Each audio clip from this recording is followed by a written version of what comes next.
Hello everyone, welcome back to my channel. So today's video is going to be all about the fourth trimester, my experience postpartum, and just where I am today. Baby girl is officially 4 months old and I am still at home. I have not gone back to work yet, luckily.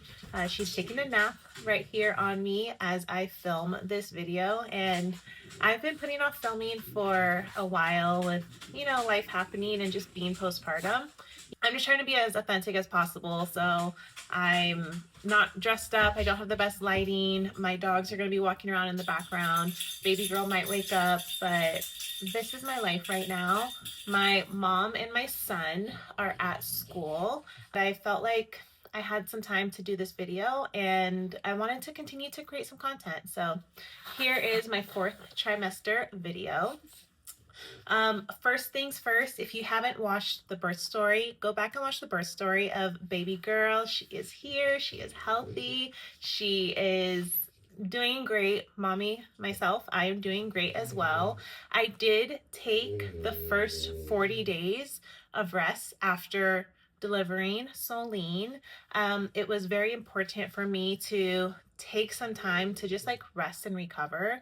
I did a 40 days of rest after my son was born as well, but this time around I will say it was very different because I had a toddler who of course wanted my attention, and I needed more rest this time around because I had been nursing my son for 3 years. I started tandem nursing when Solene was born, and I was nursing both of them. And so just breastfeeding two kids and recovering myself, like my body was going through a lot.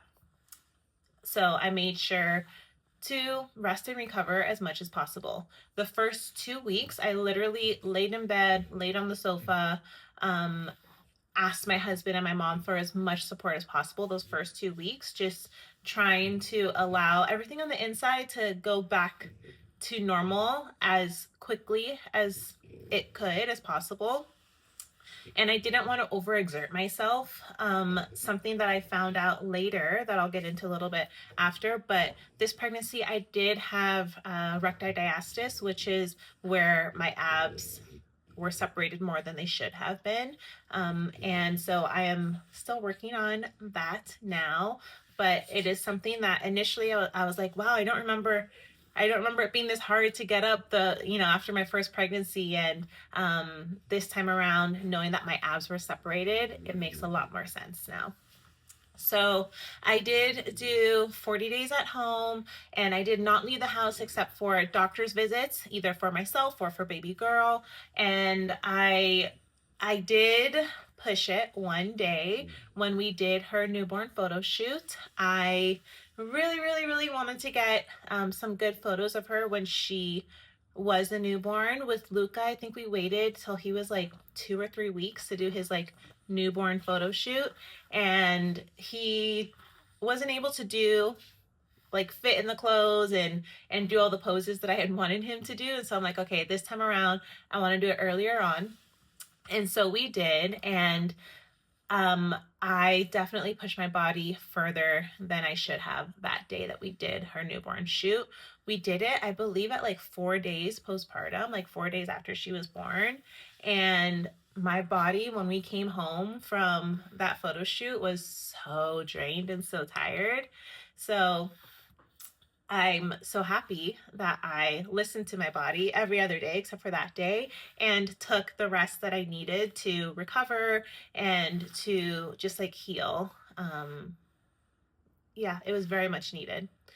So aside from my 40 days, or well, I should say during those 40 days, did I had the support of my husband and my mom to like literally wait on me and bring me food and help me out. And Luca was so generous too, since Nana was here. Like my mom, he calls her Nana.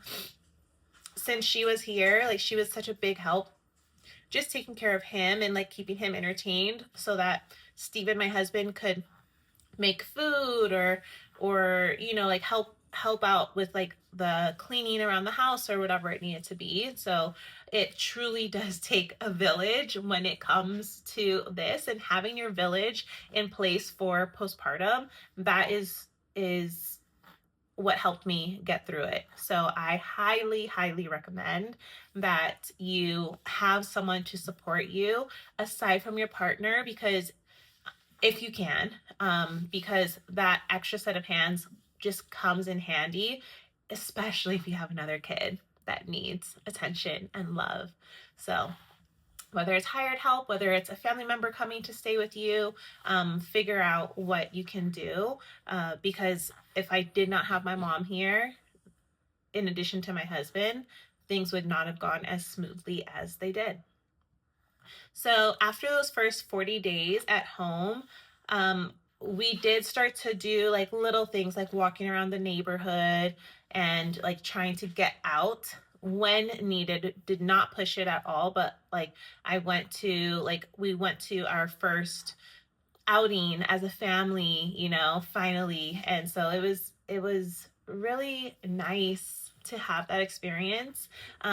We actually even went to Disneyland, which was a lot of fun for my son's third birthday. We went to, well, the 2 days before he turned 3, we went to Disneyland. And so baby girl was about 2.5 months, almost 3 months then. And she was super easy to handle. He was so excited and wanted to do all the things. And it was a fun experience for me. I loved going to Disneyland. I love going to Disneyland. It was the 4th time I had been to Disneyland with Luca. Him and I had gone 3 times previously in the year because he's like free. Kids are free up until the age of 3, so I definitely took advantage of that this year with him, and would highly recommend doing that if you're able to. You only have to pay for your ticket, and that's also why I did it. Him and I were able to get some one-on-one time bonding, and like I said, I love Disneyland so much, and just seeing it through his eyes, it just made it that much better. And to have the whole family there for baby girl's first experience to Disneyland, we actually even took, I have it right here,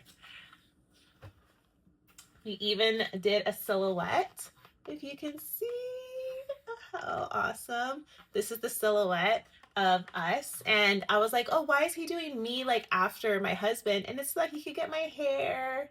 So it's really awesome that like we got the silhouette of all 4 of us at Disneyland right there. And we'll always have that as a great like memory of like the first time our family went to Disneyland together. So I'm so happy that we did that at 2.5 months.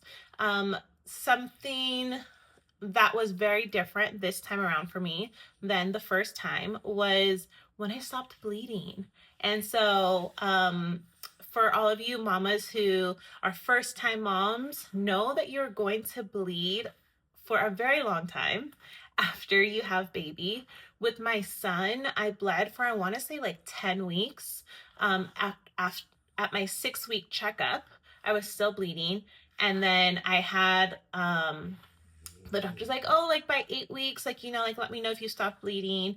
And I hadn't stopped bleeding by 8 weeks with my son, with my first pregnancy, but it was so minimal. I was like, I'm just down to a panty liner now. Like, it's not that big of a deal. And then I stopped by 10 weeks. With baby girl, though, I stopped so much sooner. And I don't know, like there were some differences between the way that I delivered. So with my son, I had like a 36-hour delivery, for lack of better words, from the time when my water broke to when he actually came out. With baby girl, though, it was a 5-hour variance from when my water broke to when she came out. With baby girl, my water broke at 7 p.m. I didn't feel my first contraction until about 9 p.m. We got to the hospital a little after 10, and then she was born at 12:32. So it was like 5.5 hours. And I had no epidural with her because it was so fast. With my son, since it was such a longer labor, I ended up getting an epidural because I wasn't dilating as fast as I as I needed to deliver him by the night.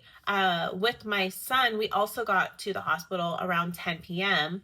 And by like 2 a.m. in the morning, like after laboring for 4 hours, I was only at like 3 centimeters dilated. And so the nurse was like, he's not going to come right now. He's not going to come tonight.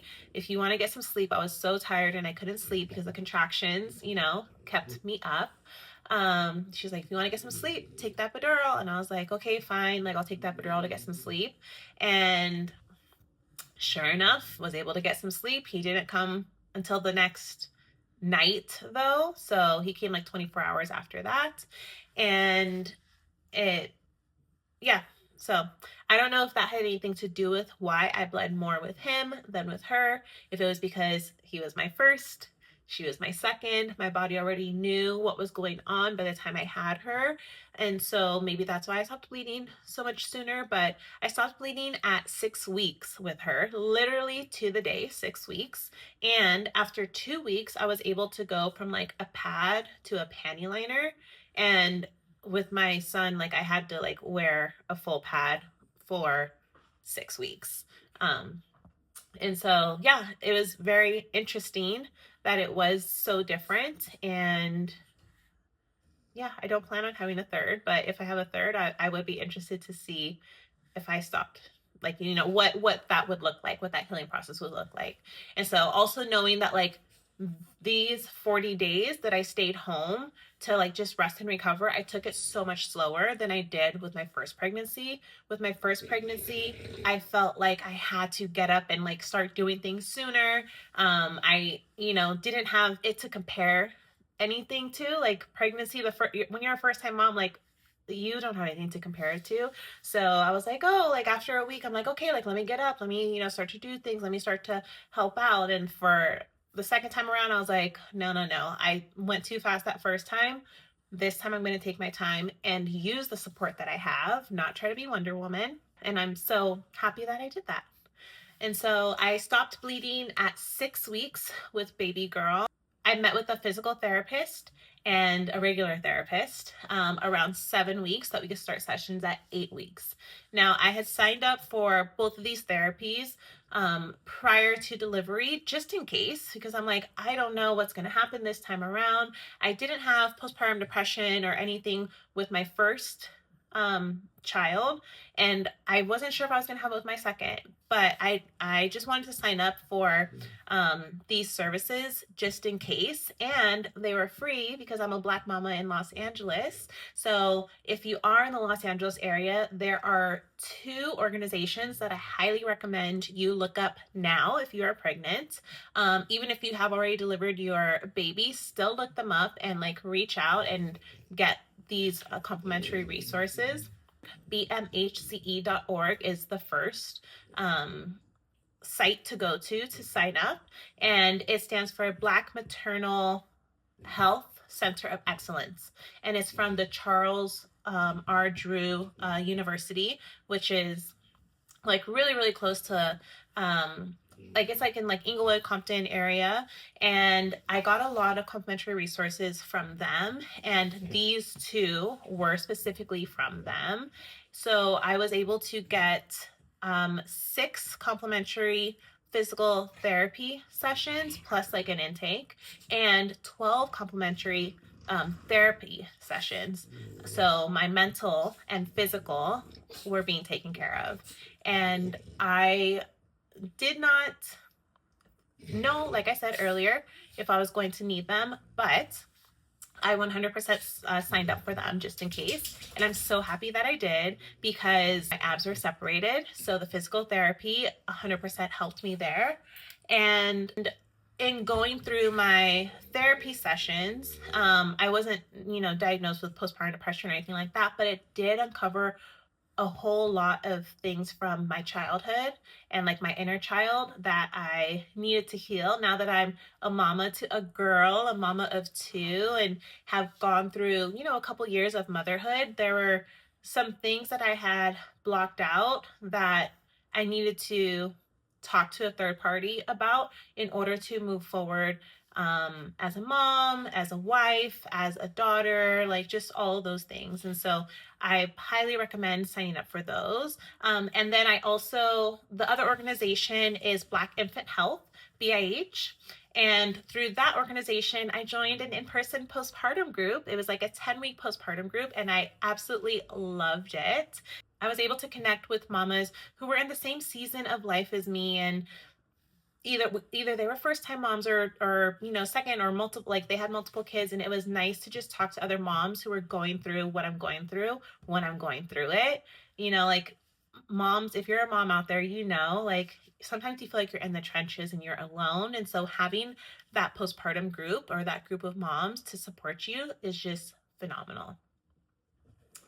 So I started those two programs, and then at 10 weeks, I officially stopped tandem feeding because that's when Luca turned 3, and then I only had baby girl to feed. But I told him, like, once you turn 3, like, that's it, no more Chi-Chi. And every day for the first month after we stopped, he asked for it, and I just stood firm.